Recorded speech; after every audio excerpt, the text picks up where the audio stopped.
తక్కువ పెట్టుబడితో అధిక లాభాలు ఆర్జించాలనే ఉద్దేశంతో ఎంతోమంది రైతులు నూతన వంగడాలను ప్రారంభిస్తున్నారు. రైతులు నూతనంగా ఆవాలు పంట సాగు చేస్తున్నారు. తేనెటీగల పెట్టుబడి లేకుండా ప్రకృతిపై ఆధారపడి వ్యవసాయం చేస్తున్నారు. గడిచిన 3 సంవత్సరాల్లో ఎప్పుడు లేని ఆవాల పంట అధిక సంఖ్యలో సాగు చేస్తున్నారు రైతులు. తక్కువ పెట్టుబడి, కొద్దిపాటి శ్రమ, స్వల్పకాల వ్యవధి, చేతికందే ఆవాల పంట. ఆవాల పంట సాగుపై ఆయకట్టేతర ప్రాంత రైతులు ఆసక్తి చూపుతున్నారు. ఆవాలు సుగంధ ద్రవ్యాలలో ఒకటి. పలు రకాల వంటకాల్లో కూడా వినియోగిస్తారు. ప్రధానంగా ఆవాలతో నూనెలు తయారు చేస్తారు. మధ్యప్రదేశ్, ఛత్తీస్గఢ్ తదితర రాష్ట్రాల్లో ఆవాల నూనెను ఎక్కువగా వాడతారు. అంతర్జాతీయ మార్కెట్లో ఈ నూనెకు మంచి డిమాండ్ ఉన్న నేపథ్యంలో పలు ప్రైవేటు విత్తన కంపెనీలలో ఆవాల పంట సాగును ప్రోత్సహిస్తున్నాయి. వారానికి ఒకసారి నీటి తడి అందిస్తే సరిపోతుంది. అదేవిధంగా 80 నుంచి 90 రోజుల వ్యవధిలో పంట దిగుబడి వస్తుంది. విత్తనం ఇచ్చిన కంపెనీయే పండిన పంటను ముందు నిర్ణయించిన ధర ప్రకారం కొనుగోలు చేస్తుంది. ఈ పంట ఇప్పుడు జగిత్యాల జిల్లాలోని తొంబర్రోపేట, కట్లెకుంట, అలాగే జగిత్యాల జిల్లాలోని ఇతర ప్రాంతాల్లో పండిస్తున్నారు. పంట పూర్తి అయిన తర్వాత అదే భూమిలో మరో పంటను సాగు చేసేందుకు వీలు కలుగుతుంది. ఈ క్రమంలో భూగర్భ జలాలపై ఆధారపడి వ్యవసాయం చేసే ఆయకట్టేతర ప్రాంత రైతులు ఆవాల సాగుపై గత 3 సంవత్సరాల కాలంగా ఆసక్తి చూపుతున్నారు. జిల్లాలో ఆవాల పంట సాగు ఈ సంవత్సరం పెరిగింది. మేడిపల్లి మండలంలోని తొంబర్రోపేటలో చాలా వరకు ఆవాల పంట సాగు చేస్తున్నారు. అలాగే మెట్పల్లి డివిజన్ పరిధిలో కూడా ఆవాల పంట సాగు చేస్తారు. అయితే ఈ ఏడాది ఏసంగిలో ఆవాల పంట సాగు విస్తీర్ణ గణనీయంగా పెరిగింది. దీంతోపాటు ఎంతో దిగుబడి సాధించే ఈ పంట చాలామంది రైతులు ఆసక్తి చూపేలా చేస్తుంది. ప్రస్తుతం పూత కాత దశలో ఉన్న పంట మరో 10-15 రోజుల్లో చేతికొస్తుంది. ఈ నేపథ్యంలో ఆవాల పంటకు సంబంధించిన వివరాలను మనం ఇప్పుడు తెలుసుకుందాం. ఈ పంట వల్ల ఒక సంవత్సర కాలంలో 3 రకాల పంటలను తీయవచ్చు. ఖరీఫ్లో మొక్కజొన్న, ఈ 3 నెలల వ్యవధిలో ఆవాల పంట, అలాగే రబీలో మరే ఇతర పంటనైనా వేసుకోవచ్చని రైతులు చెప్తారు. దుక్కు దున్నడం నుండి ఆవాలు చేతికి వచ్చేంత వరకు కేవలం 8 తడులు ఇస్తే సరిపోతుంది.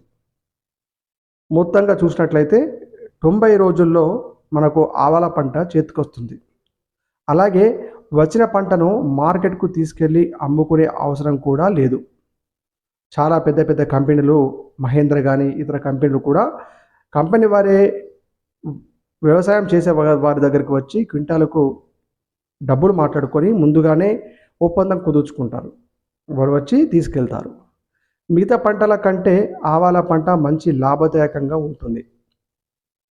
అయితే ఇప్పుడు వరి పంట, మొక్కజొన్న పంటలు పండించడమే కాకుండా భూమిలో ఉన్న సాంద్రతను పెంచుకోవడం కోసం, అలాగే భూమికి ఇప్పుడు మనము మనుషులకు ఏదైతే ఇమ్యూనిటీ పవర్ అంటామో, అంటే మనిషి లోపల సహజ సిద్ధంగా పెరిగే రోగ నిరోధక శక్తి ఎలాగా మనం భావిస్తామో, వ్యవసాయ భూమి కూడా రోగ నిరోధక శక్తి పెరగాలంటే వివిధ పంటలు వేస్తూ ఉండాలి. దానికి అనుగుణంగా పసుపు పంట, అలాగే ఆవాల సాగు చేయడం వల్ల భూమికి మంచి భూసాంద్రత పెరుగుతుంది. తద్వారా మళ్ళీ వేసే పంటలు అధిక లాభాలు పొందుతాయని రైతులు అంటారు.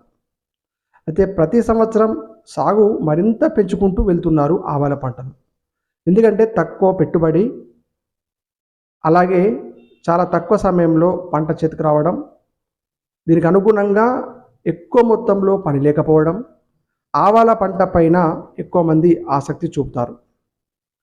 అయితే ఆవాల పంట సాగు చేయడం కోసము జగిత్యాల జిల్లాలోనే కాకుండా ఉమ్మడి కరీంనగర్ జిల్లాలో అధిక సంఖ్యలో రైతులు ఎక్కువ ఆసక్తి చూపుతారు.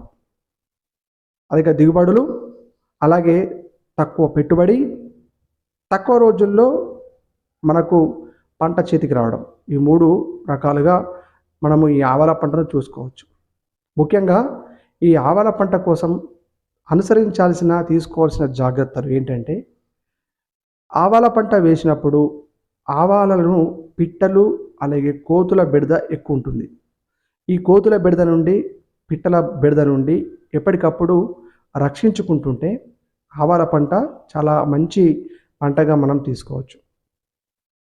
100 రోజుల పంట క్వింటాలుకు మార్కెట్ ధర బట్టి చూసుకొని పెట్టుబడికి 5,000 రూపాయల కంటే తక్కువ అవుతుంది. అంటే ఒక క్వింటాల్‌కి 5,000-6,000 రూపాయలు మనం తీసుకున్నా కూడా మంచి లాభాలు వస్తుంటాయి. అలాగే తక్కువ పెట్టుబడితో అధిక దిగుబడులు కూడా సాధించవచ్చు. విత్తనాలు ఇస్తూ అలాగే బైబ్యాక్ తీసుకున్న కంపెనీలు కూడా ఈ ఆవాల పంటకు మనకు కనిపిస్తుంటాయి. అందుకే రైతులు చాలామంది అస్తమానము వరి, మొక్కజొన్న ఇలాంటి పంటలు పండించడంతో పాటు అప్పుడప్పుడు ఆవాల పంట పండించినట్లయితే ఆ ఆవాల పంటకు వచ్చే లాభాలు మంచిగుంటాయని చెప్తుంటారు. ఆవాల పంట వేసుకోవాలనుకున్న వాళ్ళు మేము ఇస్తున్న ఇక్కడ ఫోన్ నెంబర్ను సంప్రదించి పంటకు సంబంధించిన వివరాలను మీరు తెలుసుకోవచ్చు. మేము ఎప్పటికప్పుడు మీకు వ్యవసాయానికి సంబంధించిన మీకు ఉపయోగపడే వీడియోలు చేస్తున్నాము. కాబట్టి ఇలాంటి వీడియోలను మీరు వీక్షించి మా ఛానల్ని సబ్స్క్రైబ్ చేసుకుంటే మరిన్ని వీడియోలు చేసేందుకు మాకు మీరు ఇచ్చే ఒక ప్రోత్సాహంలా ఉంటుంది. మా ఛానల్ సబ్స్క్రైబ్ చేసుకోండి, అలాగే మీ ఫ్రెండ్స్కి షేర్ చేయండి. ఇదండి ఈరోజు మన ఈ ఆవాల పంట స్టోరీ. మేము ఈ ఎకరం లోపల గత వర్షాకాలము మొక్కజొన్న పంట పెట్టినాము. దానికి ఏంటంటే పెట్టుబడి ఎక్కువ అవసరం ఉంటుంది. ఒక మక్కల బస్తా అంటే 1,250 రూపాయలు ఒక మక్కల బస్తా. అదేవిధంగా యూరియా అడుగు మందు 4 యూరియా బస్తాలు కావాలి, ఒక అడుగు మందు బస్తా కావాలి.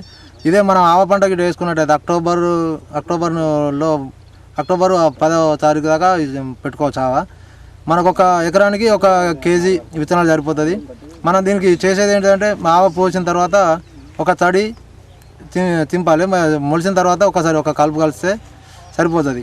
దీనికి ఎటువంటి క్రిమి సంహారక మందులు కానీ రసాయన ఎరువులు కానీ ఎక్కువ ఆడవలసిన అవసరం ఉండదు.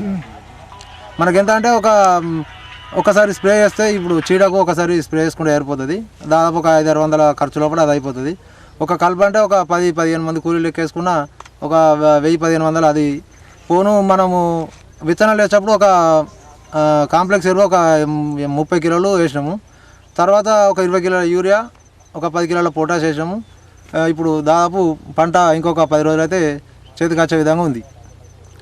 ఇప్పుడు ఇంతకుముందు ఇలాంటి సీడ్ వాళ్ళు అయితే సీడ్కు ఇచ్చేటట్టు ఉంటే మనకు ఆడమ్మగా పెట్టాల్సి ఉంటుండే, దాంతో కొద్దిగా రిస్క్ ఎక్కువ ఉంటుంది. ఇప్పుడు మనకు దీంతో ఎటువంటి రిస్క్ లేదు, డైరెక్ట్. కాబట్టి మనకు మహీంద్రా కంపెనీ వాళ్ళు ఈ గ్రామానికి వచ్చి వాళ్ళే సీడ్ ఇచ్చారు. మన వాళ్ళే బైబ్యాక్ మనం గ్యారంటీ తీసుకున్నాము, గ్యారంటీ రాసి ఇచ్చారు వాళ్ళే బ్యాండ్ పేపరు.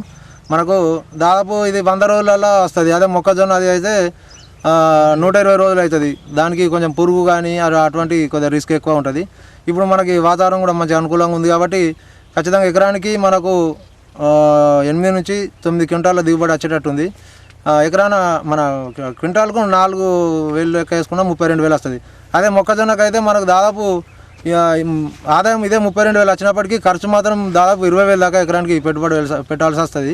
దానికి పురుగు కానీ ఆ మొగి పురుగు అవి ఇవి కొంచెం రిస్క్ ఎక్కువ ఉంటుంది. నీటి తడి కూడా ఎక్కువ అవసరం ఉంటుంది. అదేవిధంగా ఎరువులు కూడా ఎక్కువ వాడాల్సి వస్తాయి, రసాయనిక ఎరువులు కానీ క్రిమి సంహారక మందులు కానీ. అదే దీనికైతే మనం ఒకసారి క్రిమి సంహారక మందులు కొట్టేస్తే సరిపోతుంది. రసాయనిక ఎరువులు కూడా వాడాల్సిన అవసరం ఉంటుంది. మనకు 100 రోజులలో పంట చేతికి వస్తుంది. 4 నుంచి 5 తళ్ళు ఇస్తే సరిపోతుంది. మనకు పార్కం అంటే వాటర్ కూడా ఎక్కువ అవసరం ఉండదు.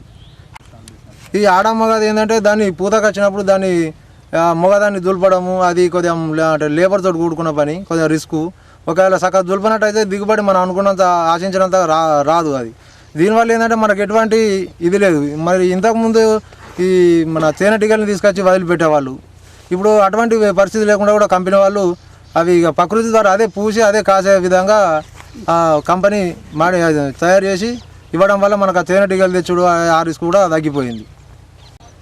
అయితే ఈ మొక్కజొన్న అడుగు మళ్ళీ ఇప్పుడు ఏసంగి మక్కేస్తే ఏంటంటే పంట రాదు, ఎందుకంటే పంట మార్పిడి చేయాలి కాబట్టి మేము ఆవ వేసాం. ఇప్పుడు ఆవ వేసిన తర్వాత మనం ఖచ్చితంగా మళ్ళీ నువ్వు పంట వేసుకోవడానికి మనకు అనుకున్నాం. అంటే వర్షాకాలం మక్క తీసి ఆవాలకిన తర్వాత మనం ఫిబ్రవరిలో మళ్ళీ నువ్వులుకోవడానికి ఉంటుంది. అంటే ఒక్క ఎకరం లోపల మనము ఒకటే సంవత్సరం లోపల 3 పంటలు తీసుకునేటట్టు ఈ ఆవ ఎంచుకోవడం జరిగింది. మా రైతులు దీన్ని ఆసక్తిగా ముందుకు రావడం జరిగింది పెట్టడానికి. ఈ పంట ద్వారా 3 పంటలు తీసుకోవచ్చు సంవత్సరానికి.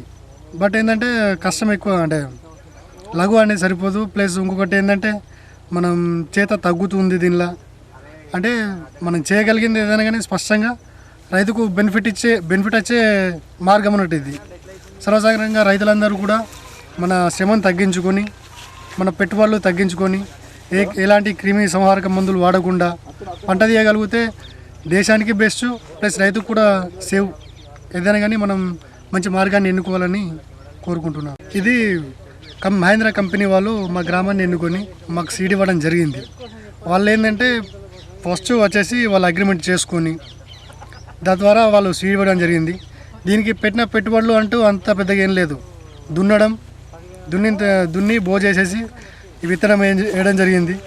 వేసిన తర్వాత వేసిన రోజు పంట నీటి తడి ఇవ్వాలి. తద్వారా ఒక వారం తర్వాత ఒక తడి, 3వ తడి వచ్చినప్పటికీ కలుపు తీసేసుకొని మళ్ళీ 3వ తడి ఇచ్చుకోవాలి. ఈ పంటకు వచ్చేసి మొత్తానికి 7 నుంచి 8 తడులు, అంతకే అవసరం లేదు. ఇది పంట వేసిన నెల 10 రోజులకు ఒకసారి యూరియాను పొటాష్ చేసుకోవాల్సి వస్తుంది. పంట విత్తే టైంలో ఒక అడుగు మందు వస్తుంది, సరిపోతుంది. ఇది పూత సమయంలో కొంచెం చీడ వస్తుంది, మీరు గమనించి చూడవచ్చు. ఆ చీడకు కాన్ఫిడర్ అనే మందు ఒకసారి స్ప్రే చేస్తే సరిపోతుంది. లేకపోతే అది కూడా అవసరం లేదు. ఇది వచ్చేసి 90 డేస్ తర్వాత మన క్రాప్ కటింగ్ వస్తుంది, హార్వెస్టింగ్ చేసుకోవచ్చు. దీని రైతుకు కూడా ఇబ్బంది ఏముండదు. దీని ద్వారా